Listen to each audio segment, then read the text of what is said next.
Olá pessoal, tudo bem? Nesse vídeo vamos ver quais são as principais projeções cartográficas utilizadas no Brasil.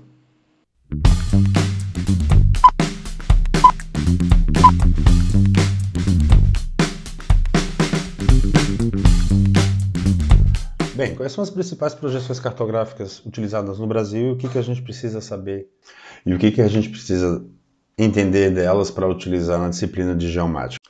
A primeira projeção é a chamada projeção policônica. Ela é utilizada em mapas da série do Brasil, mapas regionais, mapas estaduais e mapas temáticos.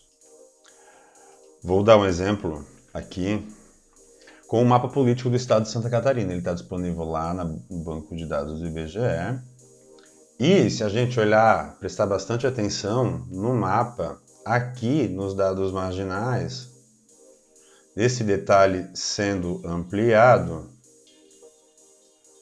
a gente pode perceber que logo aqui abaixo da escala 1 para 550 mil e logo abaixo da escala gráfica, está aqui a projeção cartográfica do mapa, projeção policônica.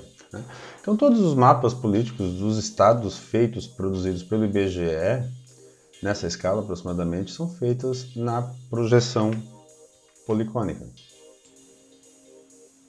Além da projeção, está aqui também o datum horizontal utilizado, que é o Sirius 2000, e no caso da projeção policônica tem um meridiano de referência, que foi o meridiano 51 a oeste de Greenwich, e como também um paralelo de referência, que é o 27 graus sul.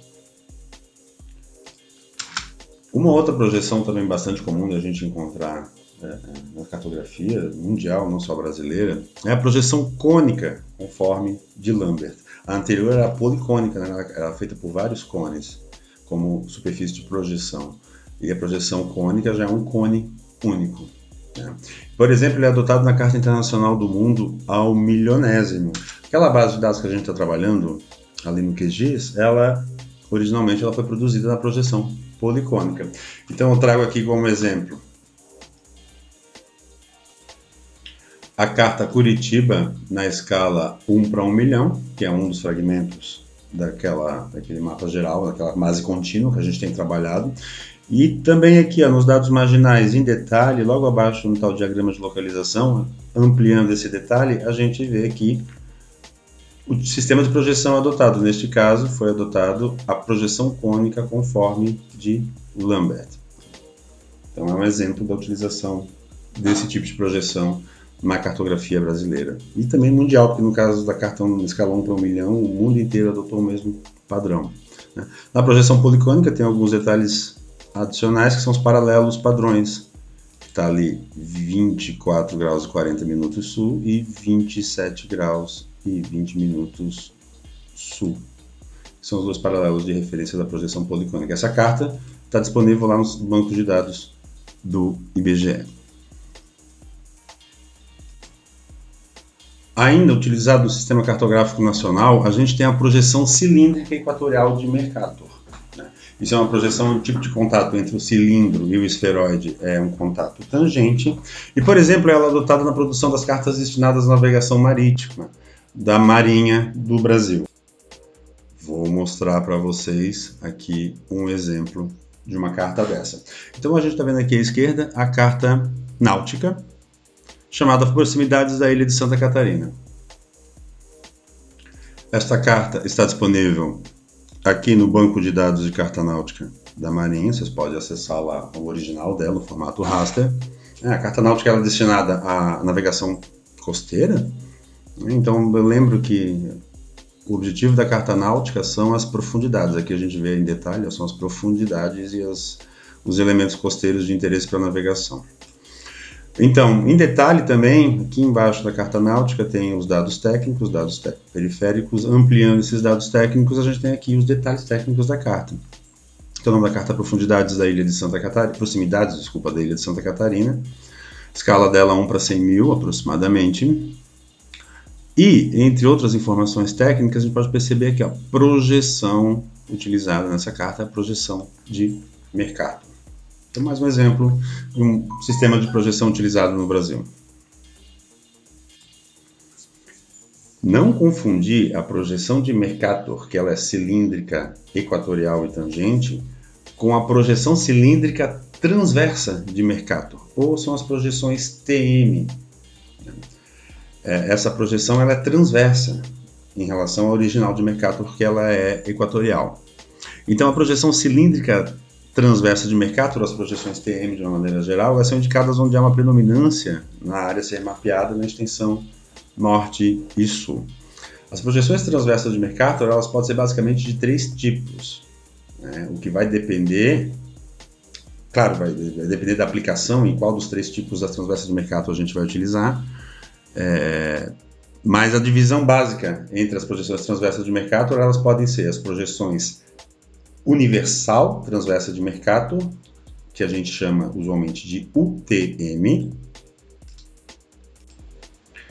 projeção UTM. Ainda ela pode ser a projeção regional transversa de Mercator, que ela é RTM, a abreviação para o nome dela, ou local transversa de Mercator, que é LTM. O que vai diferenciar entre elas vai ser basicamente a largura do fuso. A largura do fuso que ela cobre vai ser diferente. No caso da UTM, são fusos mais amplos, de 6 graus de longitude e amplitude. Na RTM, são fusos de 2 graus e na LTM, fuso de 1 grau.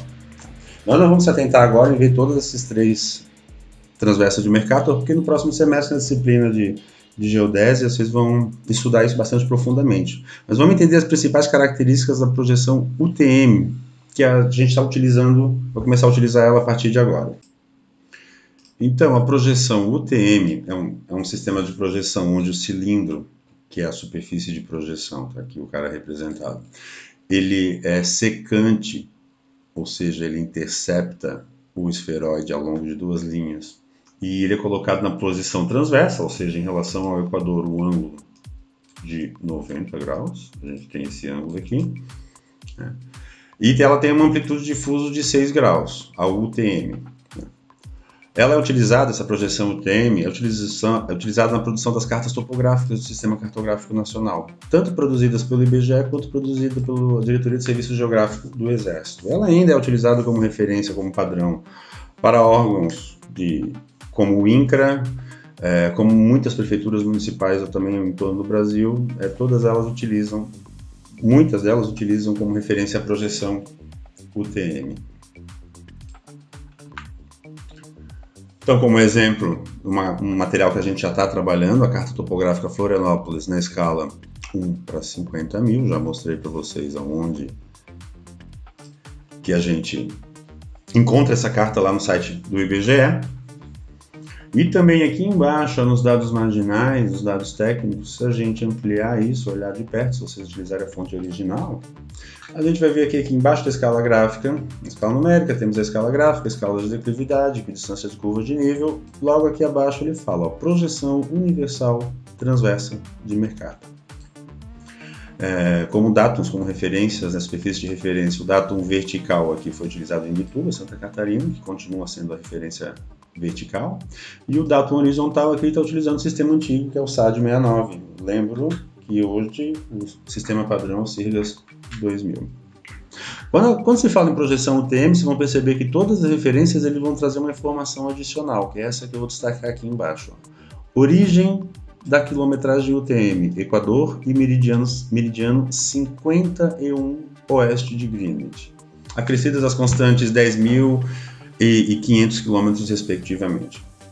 Esse 51 graus a oeste de Greenwich é extremamente importante, gente, por uma característica das projeções transversas de Mercator, que é o seguinte: a projeção UTM ela vai ser constituída por um total de 60 fusos de 6 graus de amplitude e de longitude. Eles são numerados a partir do antimeridiano de Greenwich, vai seguir de leste para oeste até o ponto de encontro com a origem.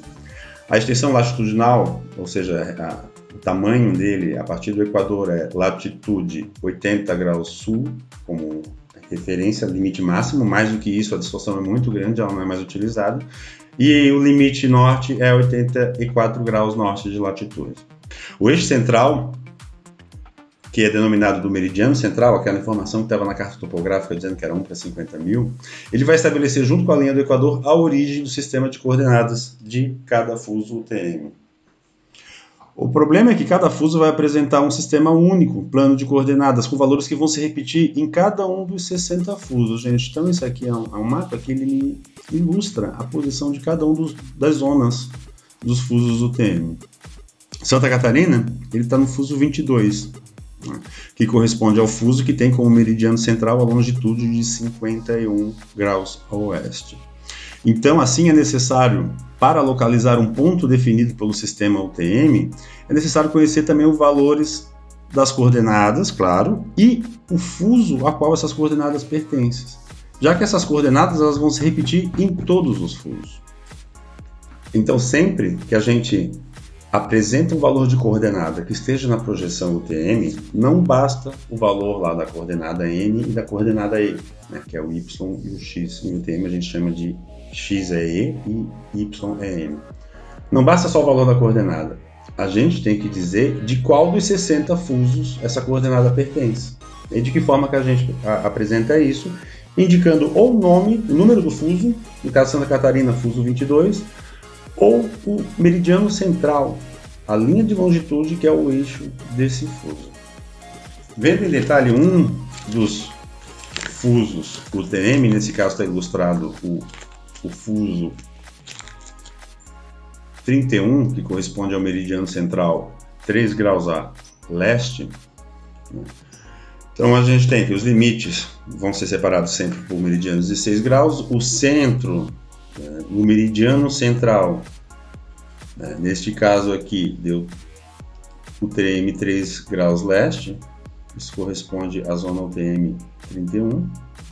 Para Santa Catarina, que é o fuso 22, o meridiano central vai ser a longitude 51 graus oeste de Greenwich, então sempre a gente vai encontrar nas referências lá no meridiano central 51 WGR, indicando qual que é dos 60 meridianos centrais o que foi utilizado naquela coordenada, né? Onde se localiza aquela coordenada. A origem do sistema UTM vai ser sempre a interseção do Equador com o meridiano central, e aqui no hemisfério sul, gente, para não dar coordenada negativa, então se fosse 0 no Equador e fosse medir a distância no plano cartesiano em direção ao sul, ele vai ser negativa, então a gente daria a coordenada negativa. Então, para evitar que dê coordenada negativa, ao Equador é acrescida a constante 10 mil quilômetros ou 10 milhões de metros no Equador, a partir daí a distância negativa vai dar uma coordenada ainda positiva no hemisfério sul. Então a origem da quilometragem ao Equador, onde no hemisfério sul acrescenta-se 10 mil, e o meridiano central, onde independente de onde fosse acrescenta a constante 500 mil. Desta forma, o Brasil vai ser coberto por um total de 8 fusos UTM, né, que são numerados desde o fuso 18 até o fuso 25. Para nossa sorte, Santa Catarina fica inteiramente compreendida dentro do fuso 22, cuja longitude de referência é o meridiano central 51. Estados, por exemplo, como o estado de São Paulo mesmo, você não é muito longe, São Paulo já teria uma dificuldade para fazer um mapeamento contínuo do estado inteiro na projeção UTM. Na verdade não dá, porque o estado de São Paulo ele é dividido por 2 fusos UTM. Então eu vou ter coordenadas iguais, tanto no lado leste quanto no lado oeste do estado. Coordenadas que se repetem, porque elas estão em fusos distintos. Então, por exemplo, não dá para criar um mapa de São Paulo na projeção UTM, um mapa completo do estado na projeção UTM, porque ele compreende um total de 2 fusos e daí não tem como fazer esse mapeamento. Por isso que ela é indicado mais para extensões de levantamento por isso que ela é mais indicada onde há um desenvolvimento norte e sul nas áreas a serem mapeadas. Certo, gente? Um grande abraço e até a próxima.